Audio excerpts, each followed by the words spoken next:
you know this about California. Come No, on. I don't. Well, then I'm sorry, I don't. you don't. You've never heard that California is overtaxed and overregulated? That we are a one-party state where there's sort of no checks on that sort of extreme leftism.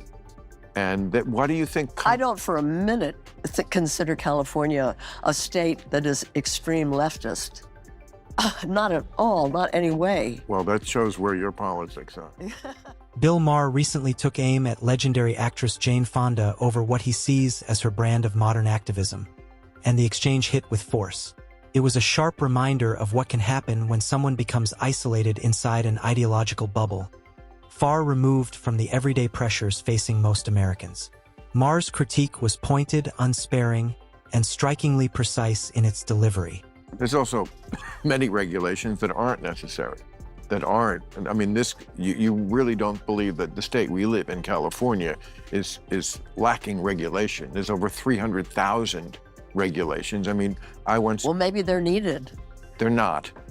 When I tried to put in a garage door, I had to have 3 inspections. There should have been none.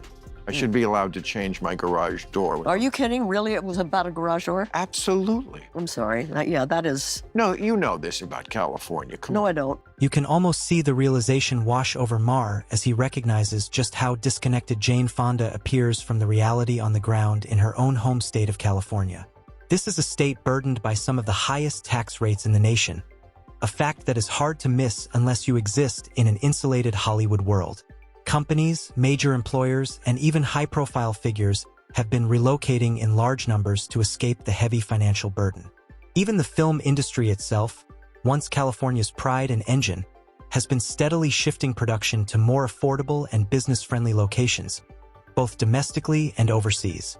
Fonda's apparent lack of awareness underscores just how thick that elite bubble has become. I don't for a minute consider California a state that is extreme leftist. Not at all, not any way. Well, that shows where your politics are. That's not where mine are. I'm sorry to tell you, is because that, I've been saying this on my show, there is 2 parts of the Trump coalition. There's about 1/3 of this country who always loved the hard right wing. Maher argues that while some voters supported Donald Trump as a rejection of far-left rhetoric, that explanation alone oversimplifies a much more complicated picture. People were not voting purely on ideology. Many were responding to fatigue with political theater and a breakdown in trust. Before stepping aside, Joe Biden's approval rating hovered near 36%, undeniably low. But that detail is often taken out of context. Late-term approval slumps are not unusual. Even Barack Obama, often treated as untouchable in hindsight, saw approval numbers dip into the high 30s near the end of his presidency. That reality does not fully explain Trump's rise either. Voters are nuanced. They often vote against instability, economic pressure, and cultural exhaustion as much as they vote for specific leaders. Reducing everything to messaging on the far left misses the deeper forces shaping voter behavior. That's what they're being told. That's what they... By people like you. Because it's true. You think the far left does nothing crazy? Oh, I'm sure they do. Oh, well then... But I don't know, who is the far left? What do you mean when you say far left? I mean, I could give you a million examples. Yeah, well, give me one. Okay, the NAACP... You think the NAACP is far Could I left? finish my sentence? Yes. You asked me for an example. Yeah. The NAACP last year issued a travel advisory. You know, that's like the State Department does to go to, I'm sure when you went to Vietnam, they were advising you not to. There's a war on it. I didn't talk to them. Maher points to a striking example of political overreach when referencing the NAACP's decision to issue a travel advisory for Florida in 2023. Take a moment to absorb that. Florida, one of the country's most popular destinations, filled with tourists, retirees, families, and diverse communities, was suddenly portrayed as unsafe. Maher's objection is not that policies should escape criticism. His concern is the scale of the response. Political disagreements were transformed into alarmist messaging. Instead of reasoned debate, fear became the tool. For most Americans, the phrase travel advisory evokes war zones or natural disasters, not political disputes. Moves like this don't persuade voters. They alienate them and reveal how far activist leadership has drifted from common sense.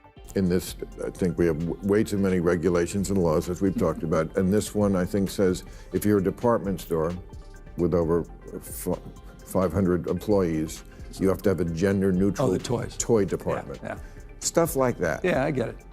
So you think that's silly? You think that's a silly thing that we too much government there? That's an interesting one because the department stores came to us supporting that. The logic behind some of these policies raises serious questions. Are we really supposed to believe that corporations eagerly line up, asking for more government regulation? That major retailers rush to Sacramento requesting laws dictating gender-neutral toy sections? The idea collapses under basic scrutiny. Businesses exist to make money, not to invite increased compliance costs, legal risk, and regulation. This was not a spontaneous shift driven by consumer demand. It was a top-down political initiative presented as organic corporate enthusiasm. Lawmakers applied pressure, companies complied to avoid controversy, and the public was told it all emerged naturally. That gap between narrative and reality is what frustrates people the most. Well, I got you here because I live here and I'm not going anywhere. So I just want to make this a better state like everybody else. Amen. And good job this year making it rain. You're welcome. That was my legislative priority. It was looking bad there for a while, and we still don't have enough water in the Colorado River and all this stuff. Yeah. And then whenever I read 80% of the water goes to agriculture. Almonds. Right. No one ever asked you about almonds? Oh, I'm going to ask you about almonds. We grow a boatload of almonds. I'm well here. aware. You know how much water it takes? Many gallons. 1,900 gallons to grow a pound of almonds. Yeah. These are exactly the kinds of policies Maher was criticizing during his exchange with Fonda. California leaders often position themselves as moral arbiters for the rest of the country, yet struggle to manage basic responsibilities at home. Consider water policy. Roughly 80% of California's water usage goes toward growing almonds, an extremely water-intensive crop largely destined for export. At the same time, residents are urged to shorten showers and let lawns die. When wildfires strike, hydrants sometimes run dry. That is not a climate talking point. It is a governance failure. Maher's frustration stems from this contradiction. Symbolic virtue signaling paired with operational breakdowns. When ideology replaces practicality, ordinary people pay the price. It's not like we don't have the water. No. You're right about it. It's not that we don't have the water. That said, the last couple of years were tough. I mean, but it's also where the water's falling and we're not capturing it. And we're not capturing those extreme years with these atmospheric rivers. Wets are getting a lot wetter, dry's drier, hot's getting a lot hotter. And so we've got to modernize our conveyance system. We've got to modernize our storage, not just above ground, but below ground. And so that's a big part of our focus and frame, including desalination plants. We have 20 projects just on desal that we're working on today. So we put out a detailed water strategy that includes, by the way, getting that Delta conveyance project back up and operational, and includes the first above ground off stream. You can see this pattern clearly when Gavin Newsom avoids answering Maher's direct question. Maher wasn't asking for a technical briefing on desalination or regulatory reform. His point was straightforward. California generates vast amounts of water, yet enormous quantities are diverted to almond farming. That is where the imbalance lies. Instead of addressing that core issue, Newsom pivots to a list of complex-sounding solutions that sidestep the fundamental allocation problem. Desalination, storage projects, red tape reduction all sound impressive, but none confront the priority mismatch. Maher's irritation reflects a familiar political maneuver, responding without actually engaging the issue at hand. I feel like the last couple of years you've purposely picked this fight with the red states. I mean, but I don't want to live in the Civil War country. I agree with that. You know what? But you seem like you purposely want to set up this dichotomy between, this is a blue state and that's a red state. Yeah. And I don't want to live in that country. I like Florida. I'm with you. And by the way, I like Florida as well. I like all these states. I completely agree. I don't want to have a state of mind that's a constant fight or flight. We've gone through so much. We've been polarized and traumatized. It's been a tough 5-6 years across the globe, not just in this country. Maher also pressed Newsom on the growing narrative of red state versus blue state America, emphasizing that he does not want this divide to continue. But he pointed out the irony that leaders often deepen the rift through exaggerated rhetoric. By framing conservative positions as attacks on voting rights or women's health care, Maher argues that Newsom misrepresents reality. Most conservatives are not seeking to strip rights or block contraception. Yet political messaging often amplifies extreme interpretations to generate fear and loyalty. Maher's critique cuts because it exposes how calls for unity ring hollow when leaders distort facts for political advantage. These guys are being on a banning binge across this country. You want to talk about cancel culture? Look at the Republican Party. Ask Bud Light, Target, Disney. That's just the private sector. Banning speech, not just in the classroom, but in the boardroom as it relates to issues of race. Look what they've done. 3,362 books just last year they're banning. This is a serious and consequential moment. It's the cultural purge that's going on in this country.